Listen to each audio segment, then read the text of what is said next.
Despite our very best efforts here in Dazza's War on Everything, 2007 was by and large a boring year and little different to 2006.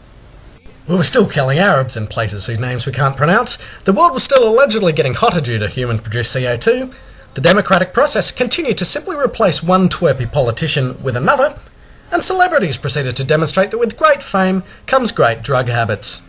So to help you all look back on 2007 with at least a modicum of fondness, Dazza's War presents A Year in Review. January saw a group of Scottish motorists calling for a cull of local deer populations as some 70 people were injured in collisions with them in 2006 alone. British police denied the request, but they took away Bambi's licence for good measure. The largest vessel in the Japanese whaling fleet was crippled by a fire in February. However, the Japanese fishing agency was far too proud to accept help from the Greenpeace vessels that constantly monitor and obstruct whaling activities.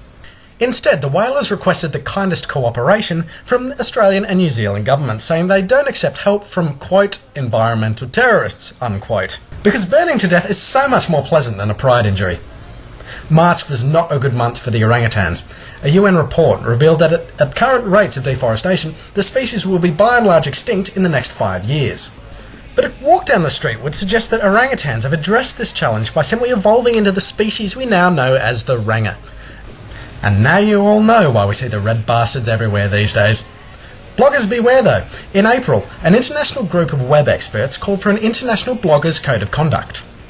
Increasingly frequent incidents of cyberbullying, death threats and the spreading of hateful messages have prompted the move. So the internet is full of messed up people. No surprises there. So let's just get together and kill them all. May was a great month for the retards of the Northern Territory. While the average annual beer consumption in this area is nearly 240 litres per person, it is revealed that the disabled often don't get a chance to become part of the statistic, as bouncers recognise their illness as drunkenness. Such patrons were further accused of being smartasses when they told security staff, "I'm not drunk, I'm just blind." June was certainly the silly season for the United Nations. They decided to blame the violent deaths of 200,000 Darfur residents not on ancient ethnic tensions, not on ancient religious tensions, but global warming. So how many Africans did you kill when you drove your SUV to work this morning?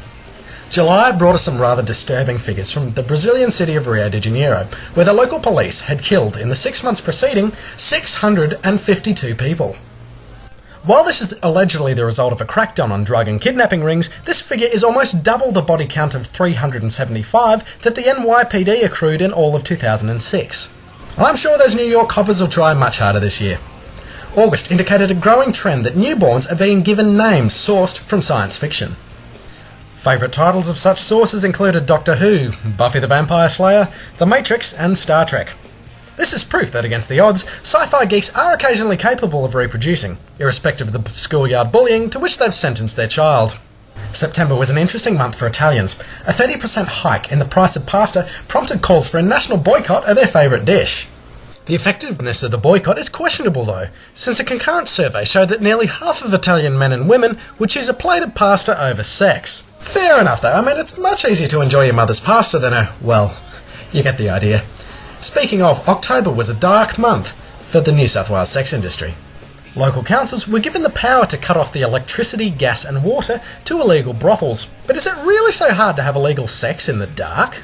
The new British Prime Minister Gordon Brown had seen much better months than November, when his calls for a national motto were met with largely cynical suggestions from British people. Amongst some of the favourites were "In Bush We Trust," "Once Mighty Empire, Slightly Used," and "Hey, at least we're not French."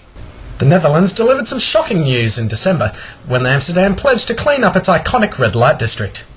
Apparently, dope-smoking sex fiends are no longer the desired clientele, with the Dutch preferring upscale tourists who want to visit the city's churches. Ha! Good luck.